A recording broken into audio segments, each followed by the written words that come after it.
యేసు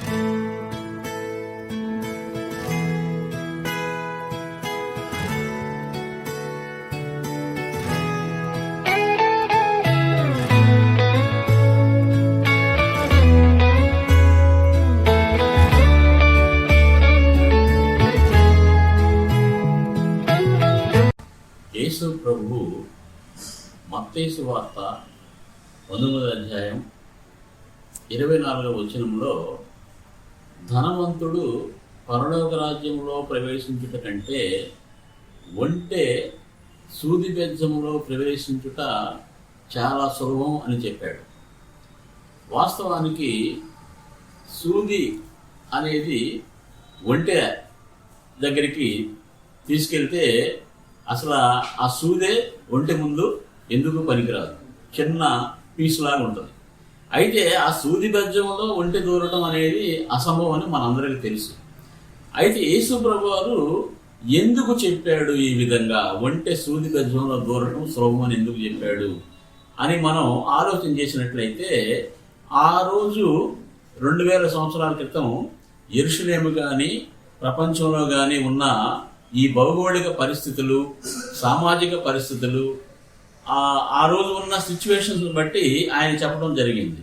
ఎందుకంటే ఆ రోజుల్లో జనము చాలా తక్కువ. అంటే యేసు ప్రభు వారి టైంలో ప్రపంచ జనాభా 25 కోట్లు మాత్రమే. ఈరోజు ప్రపంచ జనాభా 800 కోట్లు. 25 కోట్లు ఎక్కడ, 800 కోట్లు ఎక్కడ? కాబట్టి ఈ తక్కువ జనాభా ఉన్న ప్రజలు ఏం చేసేవాళ్ళంటే, ఇళ్ళు కూడా తక్కువగా ఉంటాయి కాబట్టి ప్రతి ఊరికి ఆ ఊరు చుట్టూ కాంపౌండ్ వాళ్ళు కట్టుకునేవాళ్ళు. దానికి తూర్పున, పడమర, ఉత్తరం, దక్షిణ దిక్కుల్లో ద్వారాలు పెట్టుకునేవాళ్ళు. అంటే ఆ ఊరిలోకి ప్రవేశించడానికి ఎటు నుంచి వచ్చినా కానీ అలా ద్వారాలు పెట్టుకున్నప్పుడు పెద్ద పెద్ద ద్వారాలు ఉండేవి.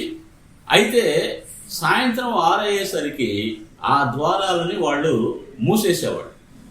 అయితే ఇప్పుడు 6 తర్వాత ఎవరైనా సరే రావాలనుకుంటే ఎలా రావాలంటే, మామూలుగా మనం రాజమండ్రి జైలని లేదా పెద్ద పెద్ద స్కూల్స్కి, పెద్ద పెద్ద ఇన్స్టిట్యూషన్స్కి ఏం చేస్తారంటే ఆ మెయిన్ ద్వారాన్ని మూసేసి చిన్న ద్వారం ఒకటి ఓపెన్ చేసి ఉంచుతారు. ఆ చిన్న ద్వారాన్నే ఆ రోజు ఏమన్నారంటే సూది బెజ్జం అన్నారనమాట. అంటే ఎవరైనా సరే 6 తర్వాత ద్వారాలు మూసేసిన తర్వాత ఊరిలోకి రావాలన్నా, ఊరి బయటికి పోవాలన్నా ఆ చిన్న ద్వారంలోంచి పోవాలి. దానిని ఆ రోజున సూది బెజ్జం అని పిలిచారు. యేసు ప్రభు వారు ప్రస్తావించింది సూది బెజ్జం అంటే ఈ చిన్న ద్వారాన్ని గురించి. అయితే ఒంటె సూది బెజ్జంలో దూరటం అనే పదం ఎందుకు వాడాడు అంటే, వ్యాపారస్తులు వ్యాపారం చేసుకొని లేదా వ్యాపారం నిమిత్తం 6 తర్వాత యెరూషలేము పట్టణానికి వస్తే అప్పుడు వాళ్ళు పెద్ద ద్వారాలు మూసివేయబడతాయి కాబట్టి ఒంటె లోపలికి వెళ్ళడానికి వీలు కాదు. అప్పుడు ఏం చేసేవాళ్ళు అంటే, ఆ ఒంటి మీద ఉన్న సరుకంతా దించేసి వ్యాపారస్తులు ఈ ఒంటిని మాత్రం ఒక్కదాన్నే అది బాగా ముడుచుకునేట్లు చేసి కింద పడుకోబెట్టి అది మెల్లమెల్లగా ఆ చిన్న ద్వారంలోంచి దూరి వెళ్ళేటట్టుగా చేసేవాడు. అది దూరి వెళ్ళిన తర్వాత మళ్ళీ ఈ సరుకంతా లోపలికి వాళ్ళు చేర్చుకొని ఆ ఒంటి మీద పెట్టుకొని వాళ్ళు వెళ్ళేవాళ్ళు ఆ సరుకంతా. ఆ విధంగా ఒంటె అనేది ఈ చిన్న ద్వారంలో దూరటాన్ని ఏమన్నారంటే సూది బెజ్జంలో ఒంటె దూరటం అన్నారనమాట. ఇది ఎందుకు చెప్పాడు యేసు ప్రభు వారు అంటే, ధనవంతులు అనే వాళ్ళు ఎంతో లగ్జరీ లైఫ్తో ఉంటారు, ఎన్నో ఫెసిలిటీస్ వాళ్ళకు ఉంటాయి.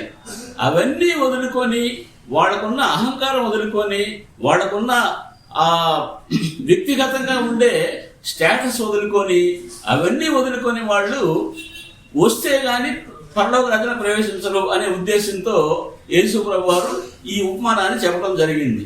కాబట్టి ఒంటె సూది బెజ్జంలో దూరటం అంటే ఏంటంటే, ఆ పెద్ద ద్వారానికి ఉన్న చిన్న ద్వారాన్ని సూది బెజ్జం అన్నారు. దానిలో ఒంటె ప్రవేశించడాన్ని సూది బెజ్జంలో దూరటం అని యేసు ప్రభు వారు ఉదాహరణకు చెప్పడం జరిగింది. ఇది దీని అర్థం.